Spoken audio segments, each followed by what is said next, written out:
Hey everyone, welcome back to another month. And obviously, we're starting the second quarter for 2024. Second half of 2024, third quarter of 2024.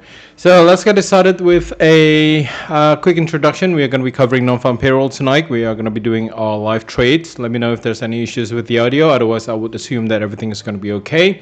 Any questions that you want to ask, feel free to ask in the chat. More than happy to answer it. So we'll get started with news trading session number 1. This is non-farm payroll. My name is Virenjaro. Let's get this started with a quick disclaimer. Any opinion discussed in this webinar or link to this presentation is provided as a general market commentary and does not constitute investment advice. News trading involves risk due to high volatility. Market reaction to news can be swift and unpredictable, which leads to high trading risks and delays in order execution. So be very attentive when determining the volume of your transactions and consider all possible risk factors. And obviously, we are just coming off a huge holiday in the US. So I do expect a little bit of an extreme volatility. Is it hard to read for tonight's NFP? I don't think it's actually that hard.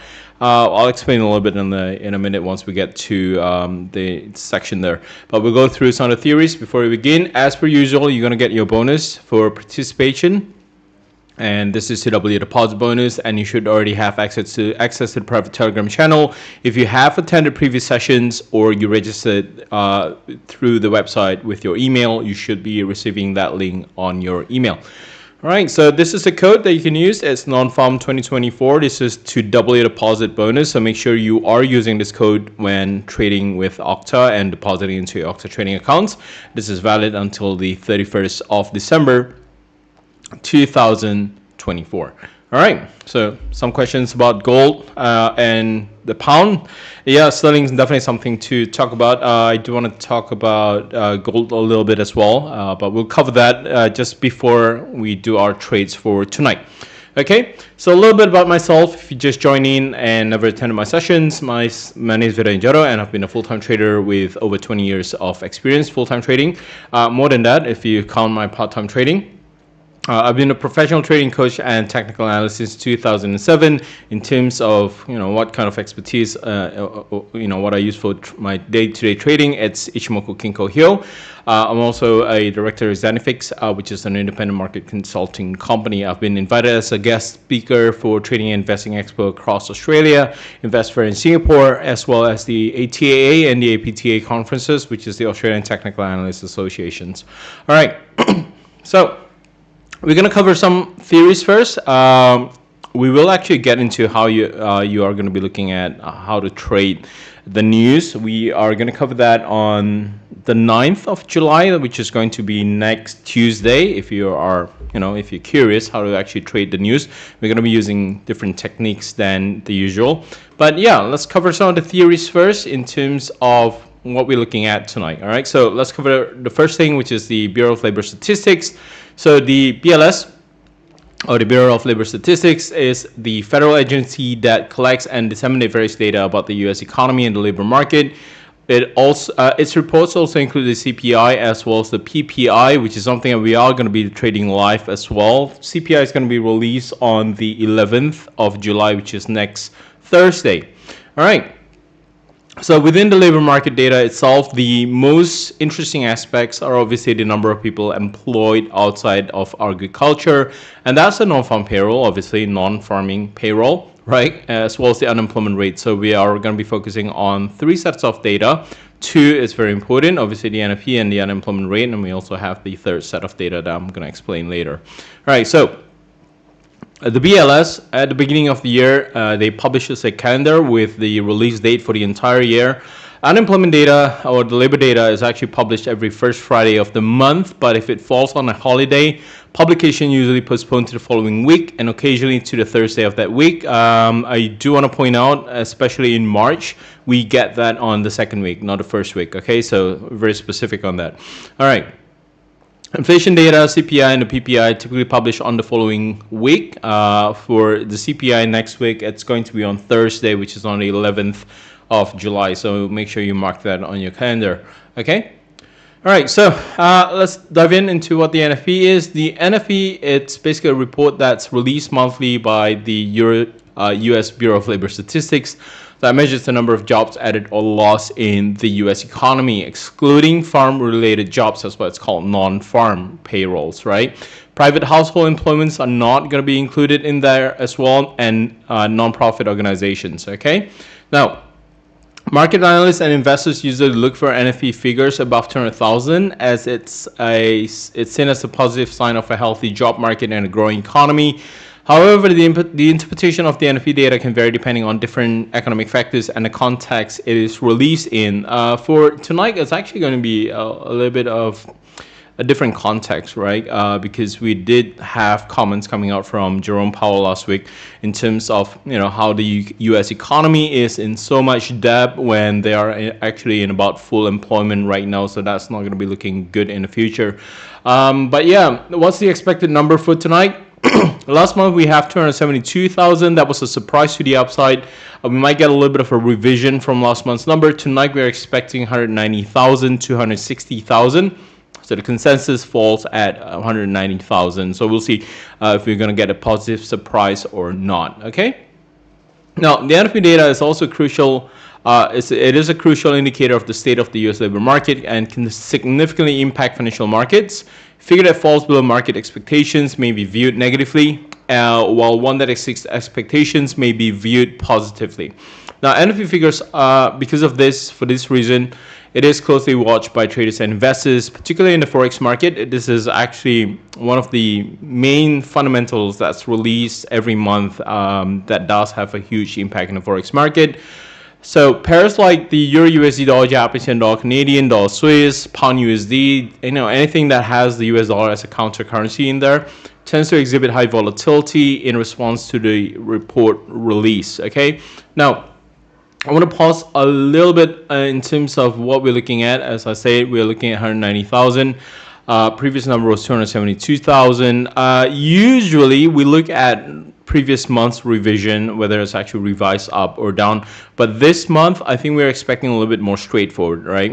We're expecting purely a simple above or below expectation at this point in time to move the market. We already saw the US dollar kind of weakens a little bit from comments coming out from Jerome Powell this week, and I think that was on Wednesday.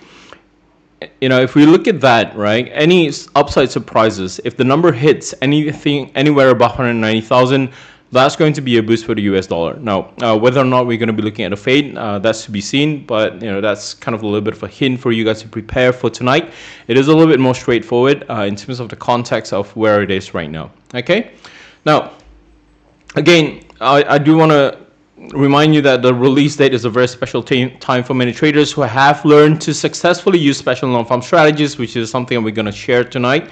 So after the release, there are actually strong changes in quotations. There's a lot of volatility. You are going to see liquidity dry up, and we might get a huge shift in the trend as well. So in terms of using normal technical analysis during release, it is actually going to be a very difficult situation. So we have formulated a kind of a special strategy to trade the news, which is something that we're going to talk about during this second session, which is going to be next week on the 9th of July, which is going to be on Tuesday. All right. So according to the BLS, non-farm employee classifications account for approximately 80% of the U.S. business sectors, contributing to the GDP number. So if we see a very good, healthy labor market, it typically does have, kind of a positive correlation to the GDP numbers as well. So this is why we focus a lot on the NFP numbers, because these are the data that we look at. 80% of this number, kind of contributes to the GDP numbers as well. Okay, so again, as a reminder, the best assets for non-farm trading are the Euro USD, the Pound USD, dollar Japanese yen, dollar Swiss, Aussie USD, New Zealand USD, dollar Canadian, as well as gold. Right? We might see kind of an impact on gold, especially if we have a much better number for tonight. Gold is actually at a very huge risk considering the recent recovery. I wouldn't say it kind of survives this week in terms of the key resistance. We'll talk more about that later on. All right. Second set of data is the unemployment rate. So the unemployment rate is calculated in percentage, and it is published at the same time as the non-farm payroll report as well. Unemployment rate represents the proportion of the labor force that is currently not employed but is capable of being employed. And the US unemployment rate is determined through a survey of approximately 60,000 households. I know it's not a huge sampling size, but it is what it is. This is what it's based on, okay? Not really a good representation, I'll be honest with you, because if we take a look at the NFP number, it is a much better representation than the actual, sampling survey of just 60,000 households across America. All right. So according to the US Bureau of Labor Statistics, for an individual to be classified as unemployed, they must meet the following criteria. They must be without a job, very obvious. They must have actively looked for a job in the past 4 weeks, and they must be available to start a job if offered one. If a person doesn't meet the criteria, they're not considered unemployed for the purpose of calculating the unemployment rate. Therefore, if we take a look at the requirements here, the 3 requirements for this, for someone to be part of that unemployment rate, they would have to kind of claim their unemployment benefits, and that's where we look at the weekly jobless claims that we see every single week, every Thursday. It is actually going to be released every Thursday, right? So that's a requirement. Anyone that doesn't meet and all 3 requirements are not going to be considered as part of the unemployment rate, okay? Now, the last set of data, it is the U.S. average hourly earnings, right? We're going to finish a little bit earlier in terms of the theory tonight, so we can actually talk about the strategies here. The U.S. average hourly earnings data is a report released monthly by the U.S. Bureau of Labor Statistics alongside the unemployment rate. And this measures the average hourly earnings of workers in the U.S. economy. Now, you guys there waiting for the number to be released, asking about the gold and stuff like that. We will trade live, right? So be a little bit more patient. Data is not going to be released until in about 15-17 minutes time. So just calm down. We'll cover it, okay? Okay. So data collected through surveys of businesses across various industries and encompasses both full-time and part-time employees, including overtime earnings. Economists, investors, and traders closely monitor this report as it can offer valuable insights into the state of the U.S. economy and its potential impact on inflation, right? We'll come back to this in a minute. So when trading based on the U.S. average hourly earnings data, traders often scrutinize changes in a wage growth rate every single month, as this can signal shifts in the labor market and potential inflationary pressures. Now, the keyword for this release is actually inflation, right? Why is that? Because a higher than expected wage growth may indicate potential inflationary pressures, which can result in higher interest rates and currency appreciation. The logic behind this is if you are earning more per hour, your salary goes up, you have more buying power. Therefore, that would actually transfer to the economy as well. If you have more money, you would have, more to spend, right? People don't save, right? I'll just be honest with you. A lot of younger generations right now, they don't save. I think the whole global mindset for the past 20-15 years has been all about spending, and this is why you see a kind of a huge jump in terms of inflation across the world in the past 20 years, okay? So conversely, a lower than expected wage growth may indicate weaker inflationary pressures, which may lead to lower interest rates and currency depreciation. So again, if we saw the average hourly earnings gain significantly, then we expect inflation to go up with it as well. But if the wage goes down in terms of growth, right, if we have a lower number compared to the previous month, then yeah, we might consider that, yeah, people have less to spend, they're earning less, they might consider saving, they're not in the mindset of just spending into the market.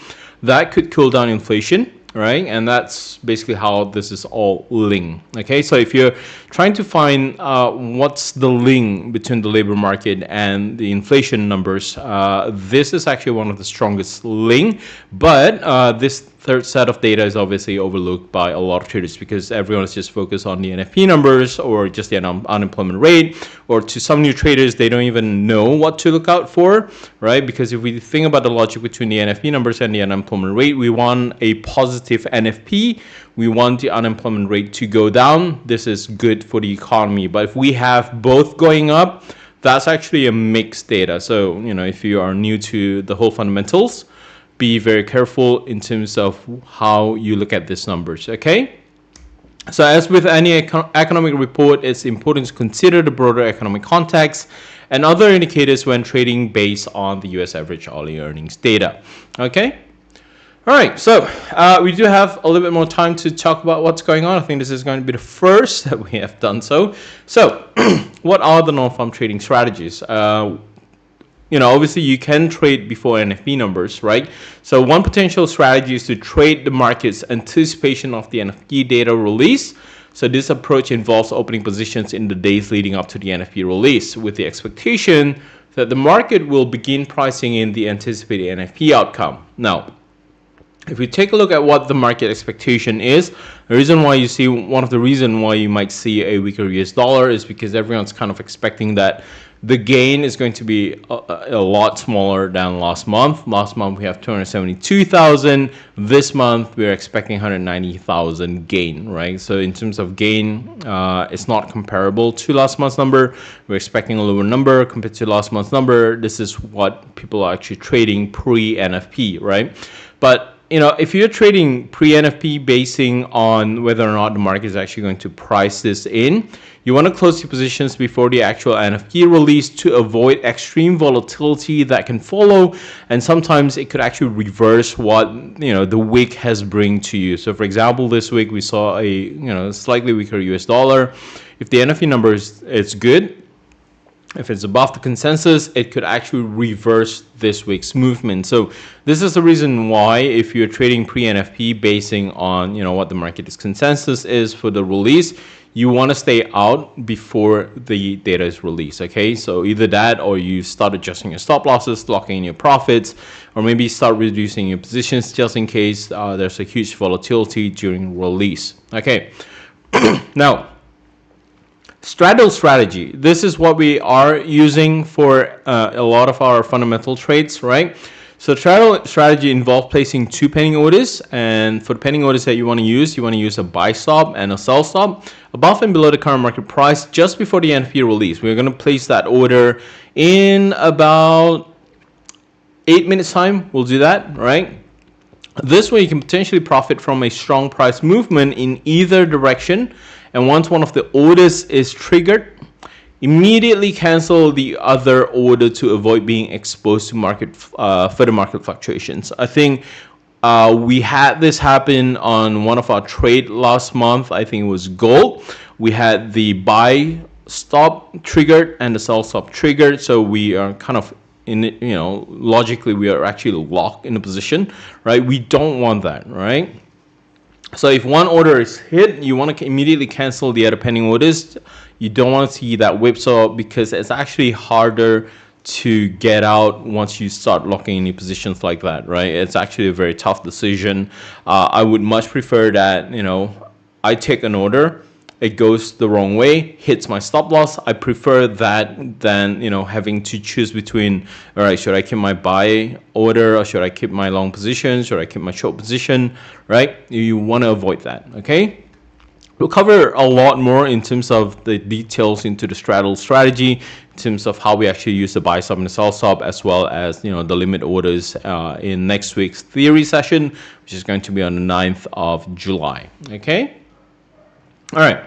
The third one that we can do tonight possibly would be to fade the initial move. This is something that we actually employed last month. This strategy basically involves waiting for the NFP release and then observing the initial market reaction.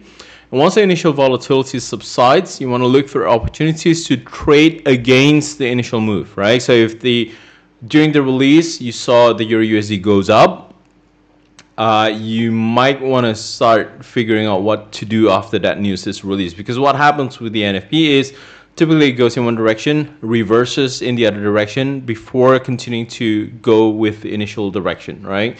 I know it is confusing. I'll show you some examples. Hopefully you guys can figure it out. But that's basically what we are looking for tonight. If we can actually fade the initial move, sometimes we get it, sometimes we don't.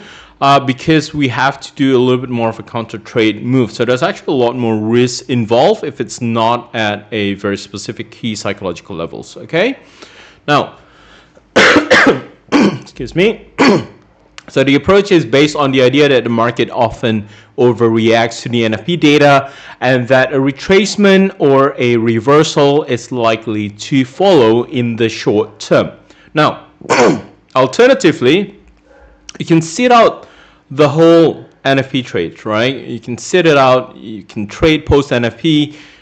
So instead of trading during the release, you can wait for the market to kind of digest what's going on. Look at this labor market. Are the conflicting data? Is the NFP going up? Unemployment rate going up as well? Which one is actually more important? And stuff like that, right? So you can wait for everything to settle down before trading the market, right?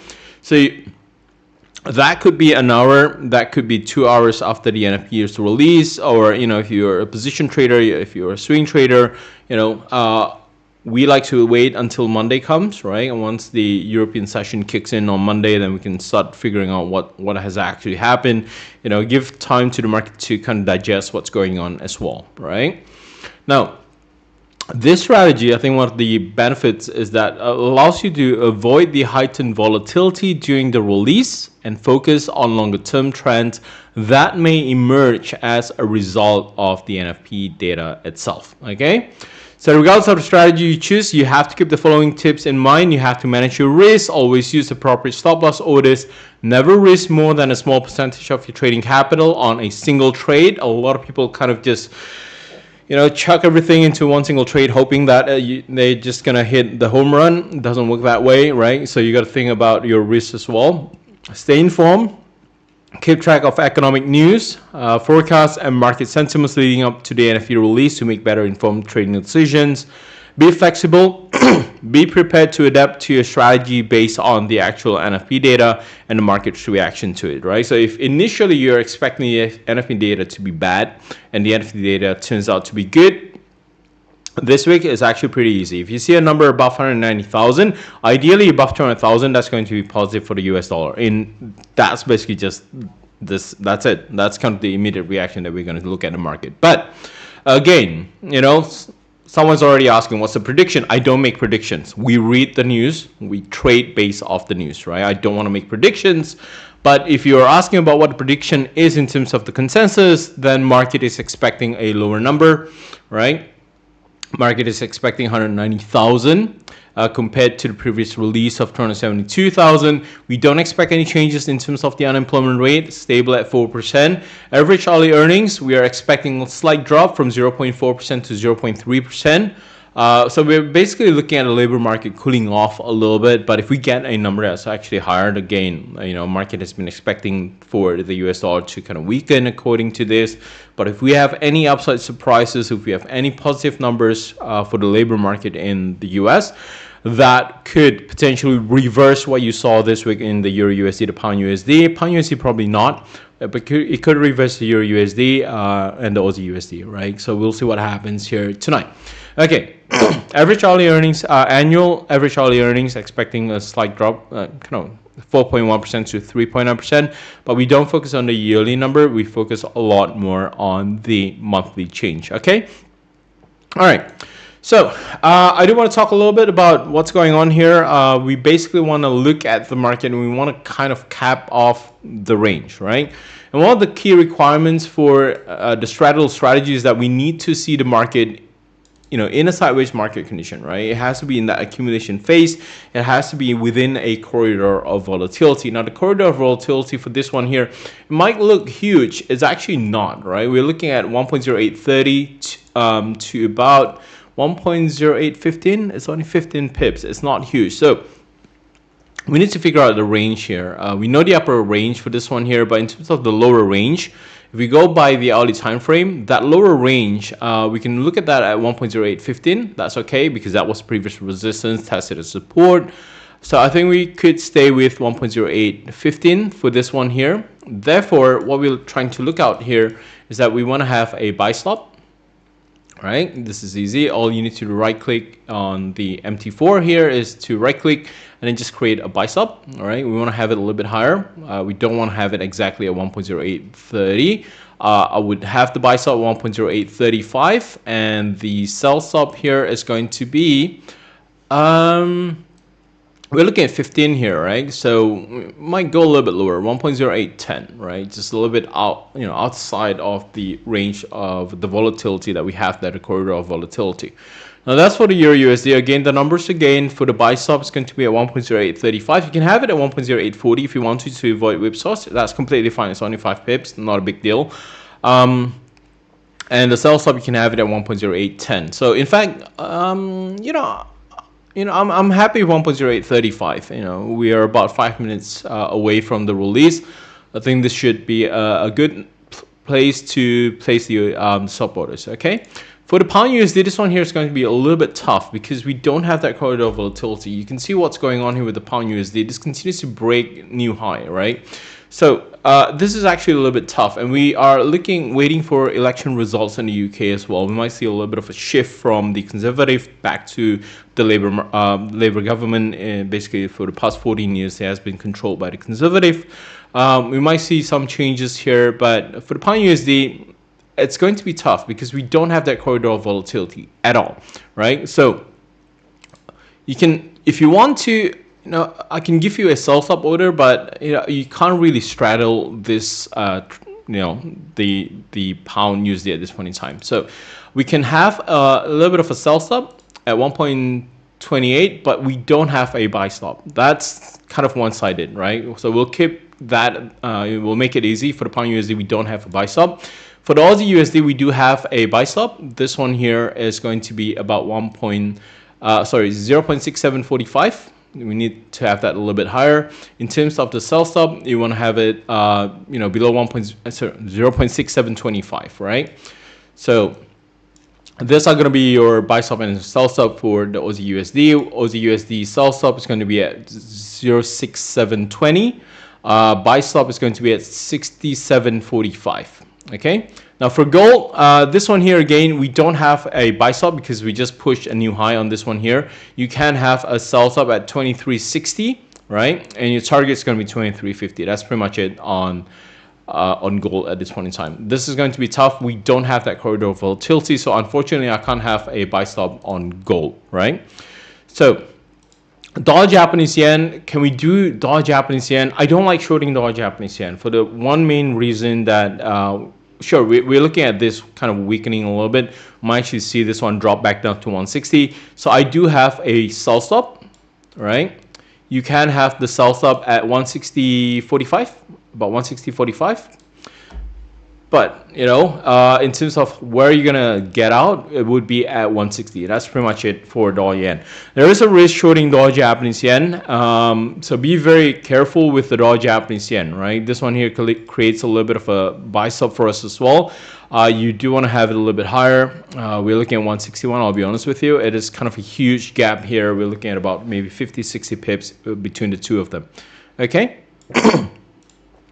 Dollar Swiss, I wouldn't trade dollar Swiss just because we don't have any corridor of volatility. We just don't have that accumulation phase on the dollar Swiss.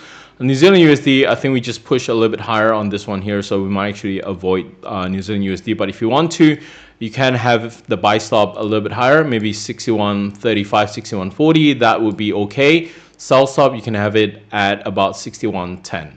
Okay, so we have a lot of trades done already on this one here. So we're just waiting for the number to be released in about 2 minutes time. Hopefully, let's make final adjustments. Euro USD, we're completely fine with the stop orders on the Euro USD. This is good. The pound USD, I don't have a buy stop. I'll be honest with you. I just can't place that buy stop there. If you do want to have a buy stop, then you might want to have it at 1.28, right? A little bit higher than what it is. We kind of need to give a little bit more room to the upside for the pound USD. Aussie USD range should be okay. Don't expect a huge range. So the plan for tonight is we want to get in, we want to get out as soon as possible. Dollar Canadian, we don't have that range of volatility as well. So don't force dollar Canadian. This one here is at 1.36, and 1.36 is a very important support level for the dollar Canadian. Okay. All right. Any moment now, number's gonna get released. Okay. So orders are placed, and the whole goal for tonight is we want to see some profits. All right, we want to get out as soon as possible. We don't want to stay too long in the market. Simple as that. Okay. No predictions, as I said. We are going through with the release as it is. So we'll see. Numbers going to get released about half minutes away. All right, we're here. Okay, so yeah, I think it's a good number. All right, we got gold triggered, euro not triggered yet. Okay, pound USD not triggered.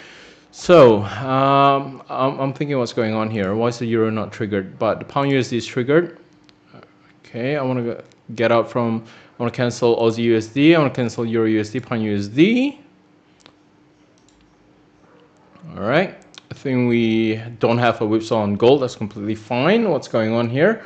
NFP number is 206,000. So that would be an initial boost to the upside. But I'll bring it up so you guys can see what's going on here. So the NFP number is there. Unemployment rate also goes up at 4.1%. This is not good for the US number. To jump up to 206, that's okay. But the unemployment rate is just too high at 4.1%. Maintaining a position above 4% is not good for the US dollar. So we actually do have a little bit of a mixed number. All right, okay, I think we got whipsaw on the dollar Japanese yen.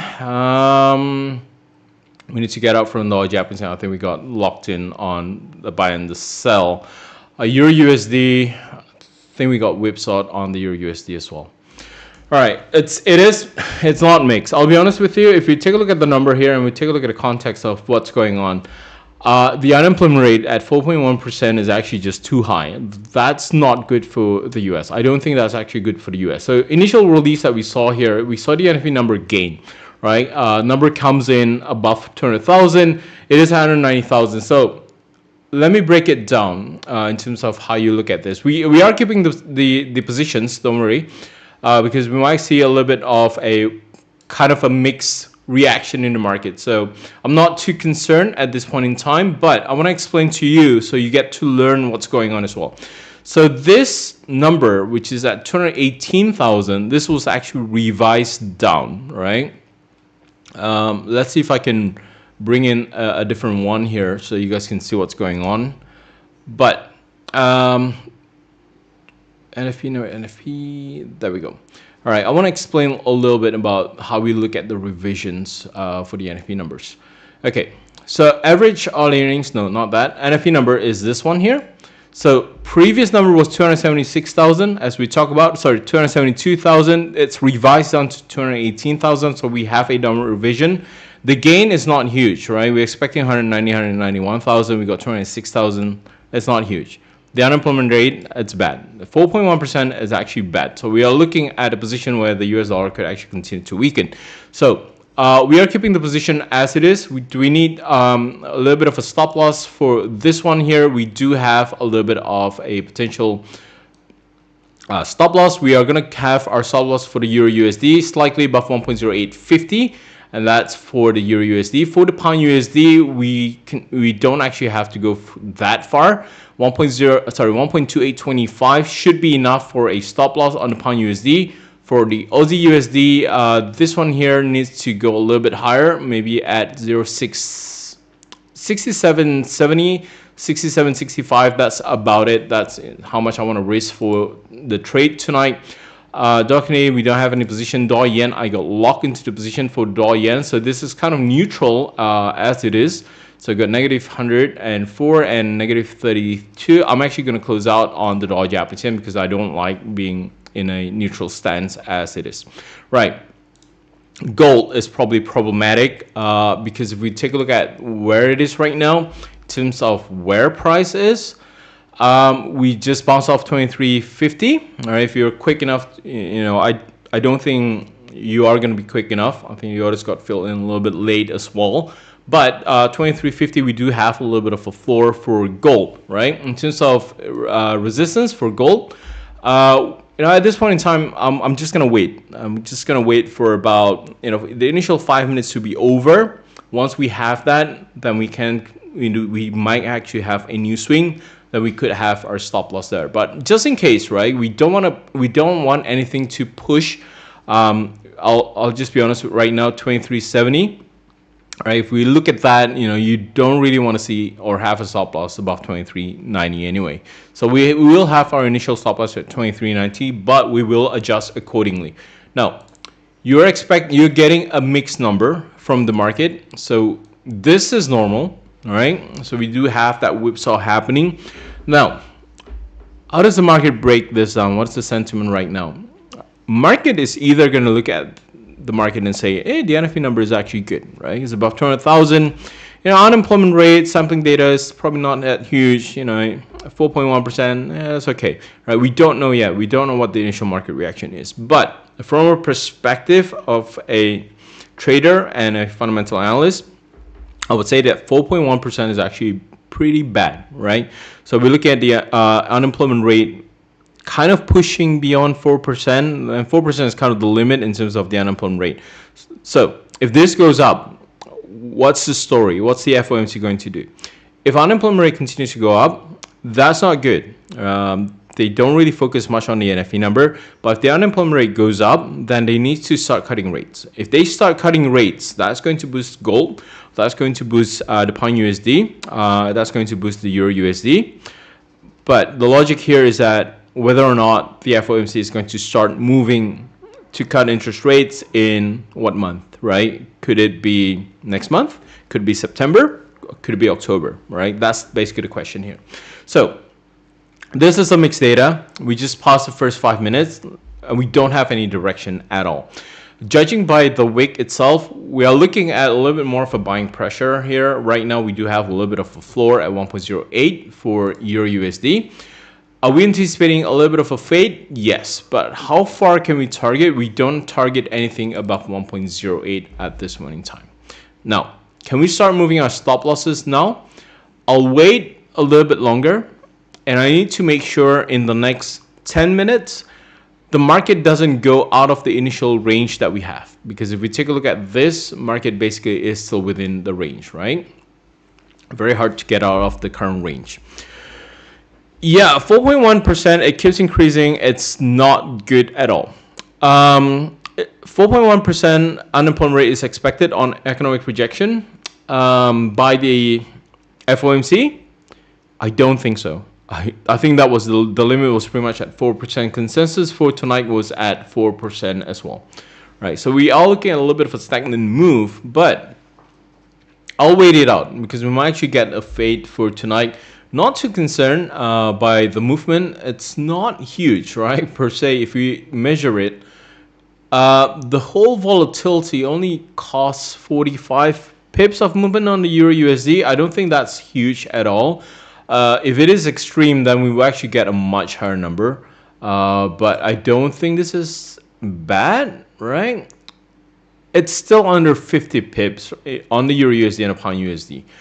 Dollar Japanese yen, it's starting to gain. We might actually see a little bit of a fade happening on the Euro USD. You know what? Let's trade the fade. I'm going to short this. All right. We just sold Euro USD. I'm going to have my stop loss at 1.0845. Right. I'll adjust every stop loss to 1.0845.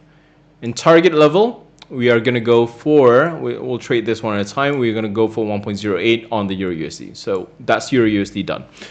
Next up is the pound USD. I do not like shorting the pound USD just because if we talk about what's going on in the outlook, we do have much more of a stronger bullish move on the pound USD. And even on the 15-minute time frame, if you take a look at this, it is a little bit risky because remember with the pound USD, we don't have the upper band, right? That's why we don't have the buy stop, right? We can't mark the number on the pound USD. So I'm actually gonna leave pound USD alone. We'll fade the Euro USD. That's completely fine.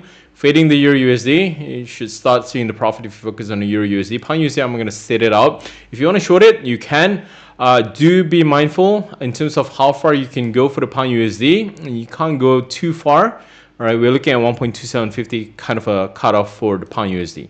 Now, Aussie USD, can we fade the Aussie USD? I wouldn't fade the Aussie USD at this point in time, just because we do, I'm happy with one position on the Aussie USD. I'm not adding into it, but the Euro USD definitely a fade to trade. Gold. All right, everyone is just onto gold right now. Can we fade gold? This is actually going to be a tough question, because if we short gold, right, in terms of the stop loss here, we already have one position on gold. If you want to add positions into gold, the minimum risk that you're looking at is about 10 bucks, yeah, in terms of stop loss. So I'll keep the positions. That's completely fine. Aussie USD, I'm not adding into position onto Aussie USD. New Zealand USD, a little bit tough. We'll see. Let's see what we get in the next 5 minutes. If the 15 minutes closes like this, you know, below this level, I would probably add into the New Zealand USD, but we don't expect a huge range for New Zealand USD. So I would just, you know, start planning out what's going on here. We're going to be targeting 61 on New Zealand USD. And did we get, oh, this one got triggered. This one here whipsawed, right? New Zealand USD, there's a buy and a sell. I'm just going to close those two off. I'm going to close the buy. I'm keeping the sell. I'm going to move my stop loss to 61.45. So let's start adjusting our positions for tonight. Euro USD faded this one. We'll see what happens here. Stop loss is already there, 1.0845. Whatever happens, you know, let the stop loss hit. That's completely fine. For pound USD, our new stop loss is going to be, I would give it a little bit more room, right? I'll leave it at 1.2825. That's completely fine. I think that's completely fine. Target wise for pound USD, I'm not adding into the position. What I'm afraid of is that we might actually see a little bit of a bounce off 1.2770. So it's not a good risk reward ratio unless you're targeting 1.2750. You know, for what it is, we need to set it up at 1.2750. Okay. Aussie USD, I'm not liking this, and one of the main reasons I don't like this breakout, because fundamentally I think we are expecting the Aussie to start hiking interest rates. The RBAs are expected to hike interest rates, so that should give a little bit of a boost to the Australian dollar. I don't expect this to drop below 67. So in terms of where you're going to be targeting, about 67.05, that would be about an okay number. Right, stop loss, we can move it to 67.55, just the high that we created here. So I'm expecting this to close in about 3 minutes time, but if we take a look at a 5-minute time frame, we can use that as a stop loss, 67.50 on the Aussie USD. So everything has a stop loss and target except gold. This one here is going to be really tough, right? So if we need to protect a position, you know, I wouldn't risk any more than 23.76. That's the limit. That's where I would probably have my stop loss. Wouldn't risk any more than that, right? In terms of target, this is actually going to be really tough. We don't know what the market reaction is to the whole thing. If everyone's kind of siding on the unemployment rate being higher at 4.1%, that would actually be boosting the gold here. So let's take a look at gold in a minute. Do you want to take a look at the whole situation? Fundamentally, where we are, we're still within range. Our 2-day weekly, that's 23.65. We are kind of borderlining on gold, right? This week we saw that break above 23.50 outside of the range there. It's still within the Ishimoku cloud, so very interesting to watch out for gold. Might need to close at break even for gold. I don't think we can target anything higher than that, but it is what it is. We have 23.50. We just bounced off that. I think this is a little bit top heavy, I'll be honest with you. Can we target 23.50? That's going to be tough because I think we got filled a little bit higher. We got filled exactly at 23.50, right? So this is going to be tough. I might actually have to be happy with kind of a break-even level on this one here. All right, Euro USD pushing higher, so we'll see whether or not we got stopped out on this one here. We, kind of did a fade on 5 minutes time frame. 15 minutes candle is closing in 1 minute, right? So if this closes up above that range, then yeah, we might see a little bit more of a push higher for Euro USD. But if it doesn't, we'll see. All right, but not changing the stop loss. Happy with what it is. Okay, we're sticking to the plan. We'll see what it is. It is a mixed data, so probability is going to be tough. Either market's going to react to the higher than expected NFP number, but it was revised down from last month's number was revised down significantly, or focus on the unemployment rate. Okay, this one here just closed outside of the box here, so I'm not adding into any position. We already had a fade on this one here, so I'm not adding any positions onto the Euro USD. Stop loss remains the same, 1.08. 1.0845. Yeah, that's about it. That's how far I'm gonna go. September is on 4% unemployment rate. Is that the projection, from the economic projection from the FOMC? Okay, dollar Canadian. All right, let's take a look at 4% in September. Is it about right? I think it shouldn't go above 4%, but we got 4.1%. All right, dollar Canadian. Can we do something with dollar Canadian? Probably not.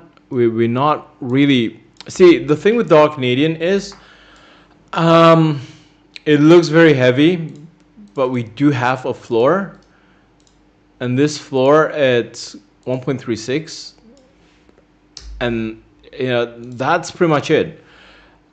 I don't expect a break below 1.36, but we'll see what happens. So far today, it's been finding a floor at 1.36. If it does break 1.36, then I would short. I will only short if it breaks below 1.36. But the problem with this is, let me go back here so I can show you what's the plan, right? The concern that I have is 1.36 could just be a little bit of a liquidity grab that goes on in the market. So, okay. So I'm going to highlight 1.36 and you guys be the judge, okay? So we'll see what happens with 1.36 here. I'm going to zoom in a little bit. What could happen here is that we might see price goes and touch 1.36 but not exceed 1.3590, and then it could actually snap back a little bit higher towards 1.3640. That could happen for the dollar Canadian. So if you're thinking, okay, I want to short dollar Canadian, make sure that's anomaly close below 1.36 and ideally a close, closer to 1.3590. Then your stop loss is going to be at that high there, which is at 1.3630, right? Target level, I don't think you're going to get a 1-to-1 risk reward ratio, 1.3550. That's about 1-to-1. That's pretty much it for dollar Canadian. I wouldn't be trading the dollar Canadian, I'll be honest with you, all right? Considering where it is at, the 1.36 level, I would be super concerned that price could actually find that floor at 1.36. This is a strong support for the dollar Canadian, 1.36, and below that 1.3560. So yeah, if it does break, we might find support at 1.3550.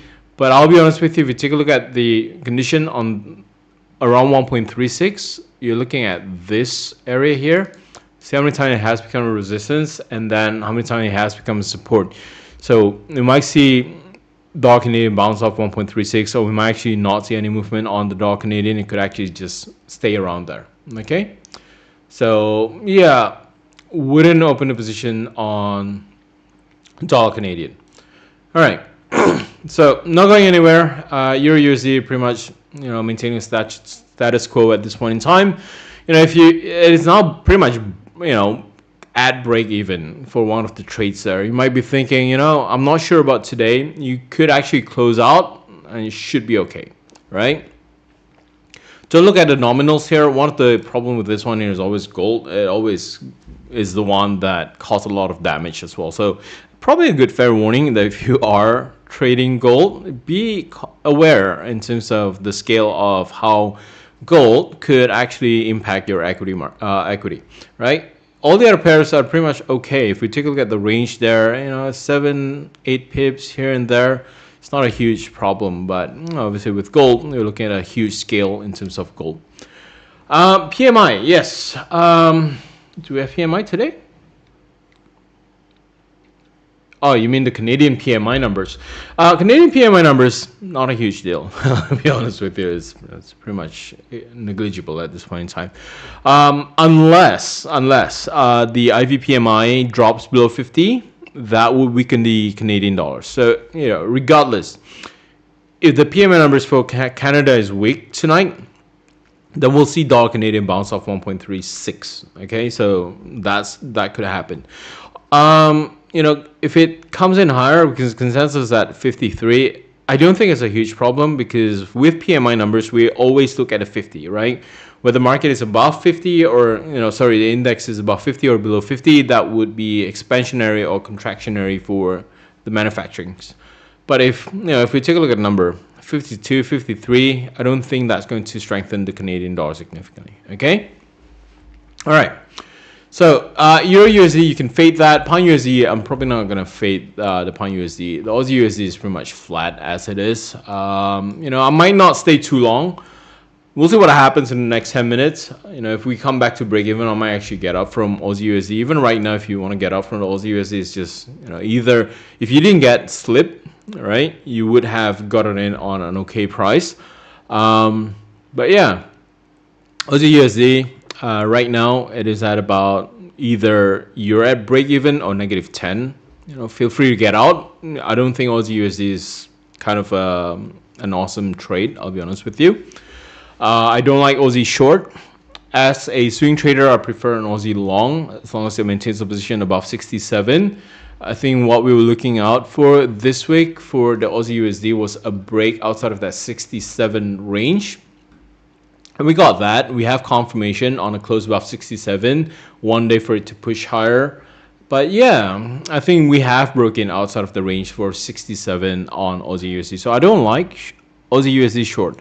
Any given opportunity tonight, I would actually probably close the Aussie USD trade. I'll be honest with you. Euro USD, I'll keep it. Pound USD, I'm not adding into position. New Zealand USD, also not adding into position for New Zealand USD. Can this one go lower? This one here, I actually might move this to break even. Very close, that's completely fine. In terms of target, I'm probably going to go 61.10. All right, not too much. At least we're break even on New Zealand USD. Euro USD, we can't break even on Euro USD yet. Pound USD, not yet. Aussie USD, not yet. But once you can break even on all those trades, I would probably move it.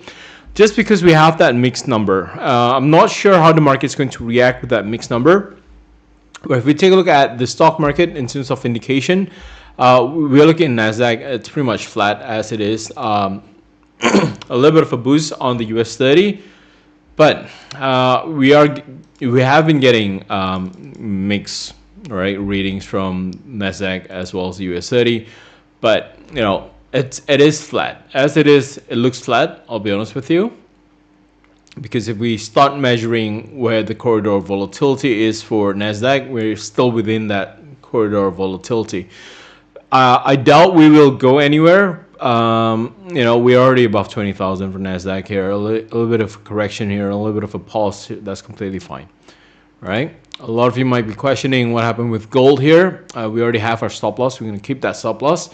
I would probably get out at break even for gold, but if you are thinking, okay, if the speed goes down really quickly, then yeah, you might want to target 2325, 2300 for gold. That should be fine. I'm just not sure with the mixed data that we have here and that dovish comments coming out from Jerome Powell on Wednesday. That kind of just sparks a little bit of a boost on gold. Really depends on the weekly close for gold for this week, whether we get out of that range 2300 to 2350. All right, probably update you on the outlook next week in terms of where the direction for gold is, also whether or not it is actually able to maintain a position above the Ichimoku cloud, at least on the daily time frame for gold. Right here, right now, it is still within the Ichimoku cloud, so don't want to make early judgments. Okay, all right, cool. Any other requests so far? Otherwise, we'll take a look at our trades here. Euro USD, tempting. Should I add more into Euro USD? Probably not. Pretty happy with what it is. Not too happy with the range, I'll be honest with you. The range is too small for, such a huge surprise in the market. We have that mixed number, but, 50 pip reaction, it's negligible. So what could happen next? Market could wait out for next week, all right? Why is next week important? Second round for the French voting that's going to happen on Sunday, right? We had the first round last Sunday.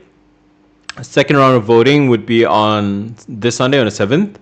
And then the UK election results should be finalized by today. But, I think we already have a winner for that UK election. I think the labor market, it's a landslide win. So new government, a little bit more of confidence into the sterling. That's the reason why I'm not too keen on shorting in sterling. I think the sterling in terms of strength, it's actually not a bad currency at all.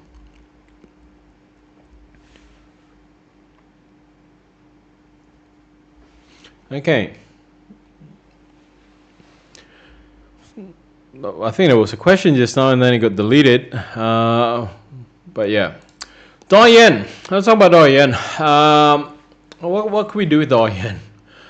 In all honesty, with dollar Japanese yen as it is, I'm waiting for something to happen before you can start going long again on dollar Japanese yen. Rick, remember, in terms of the fundamentals, the dollar Japanese yen, it's a little bit different. I'll go in here so I can show you what's going on for the dollar Japanese yen. You can monitor this on the sorry, this is the Euro USD. I want dollar Japanese yen. All right, there we go. This is the dollar Japanese yen. All right, got that. That's completely fine. All you need to do, this is a very simple trade. Do not make this hard. There's a resistance trend line, pretty much at 161. Right. The moment it closes above 161 on the hourly time frame, it will not take long to break that Ichimoku cloud. You might have a little bit of a profit taking happening 161.50 ish. Let's take a look at the pivots. Yeah, that's about the pivot level there. You might get a little bit of profit taking about 161.50. That's pretty much it. But once it breaks that level, we could come back to 162 on the dollar Japanese yen. Once that happens, obviously we'll take a look at all the other currencies. Sterling yen is already pushing up higher. I don't think we can jump in on sterling yen. Euro yen is already pushing up higher. So the yen trade that you could trade for tonight, I wouldn't trade it tonight. I'll be honest with you. As a disclaimer, I am a yen trader. I would wait for Monday morning to trade. But if you have that opportunity, if market closes above 161, you could target 161.50, 162 intraday wise. We might get to 161.50, but getting back to 162 might take Monday, right? I don't think I doubt we'll have that volatility. Okay. All right, cool. All right, let's go back here. And so again, a little bit of a summary before we wrap up for tonight. So there are three main strategies traders use to trade the news. Strategy based on two pending order settings, trading before data is released, trading after data is released. So for more effective trading, you can combine these strategies, but we just combine the two. We combine straddle and we combine the fade, right? And again, this is a code, Nonfarm 2024, if you are looking for that code 2W deposit bonus. So make sure you use the code Nonfarm 2024 when depositing into your Octa trading accounts, valid until the 31st of December 2024. Okay, what's next? Again, this is going to be on the 9th of July, which is going to be on Tuesday. We are going to cover the theory and practice. All right, we'll talk about advantages and disadvantages of news trading, most profitable news for trading. We're going to be looking at the price actions in terms of some of the criteria to look out for. We'll focus on the buy stop and the sell stop strategies, and we'll also take a look at the buy limit and sell limit strategy. All right, if you already attended this, feel free to attend it again to refresh your knowledge. Next live trade, it's going to be on the 11th. That's going to be the CPI. So we've got two sessions next week, which is on Tuesday for the theory and practice, and then on Thursday where we will trade the inflation number. So that's on the 11th of July, 2024, same time, same place. Okay. All right. So So I'll go back to the trades. Any adjustments needs to be made? I don't think so. We're still within range for this one here. Happy to keep the stop loss. If it hits, it hits. That's completely fine. That's within the realms of what I'm willing to accept. So all Canadian, we'll see what happened. 1.36, whether or not it actually holds for tonight. Gold here again. If you are in a short position for gold, you don't want to have your stop loss any higher than that high that we have just now, right? That spike just now, that's pretty much it. That's the barrier. If the market is going to get rejected, it shouldn't exceed that level. That's 23.75, 23.76, right? We'll see what happens here. But if it comes back to break even, or if you can minimize your losses from tonight, I would say get out. But yeah, I wouldn't be adding any more into the position on this one here. I would just keep whatever it is. I don't think the damage is too much of an impact. If we take a look at the currencies, Aussie right now, negative 11 pips, Euro, negative 5, negative 9, Pound USD, negative 13 pips. Reasonable. Okay. All right. So that wraps it up for tonight.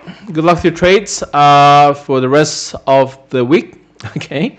Have a fantastic weekend ahead, and I will see you next week. Obviously, I'm going to provide the outlook on Monday, but we have the theory and practice session on Tuesday. Good luck to trades. Have a fantastic weekend. I'll see you next week.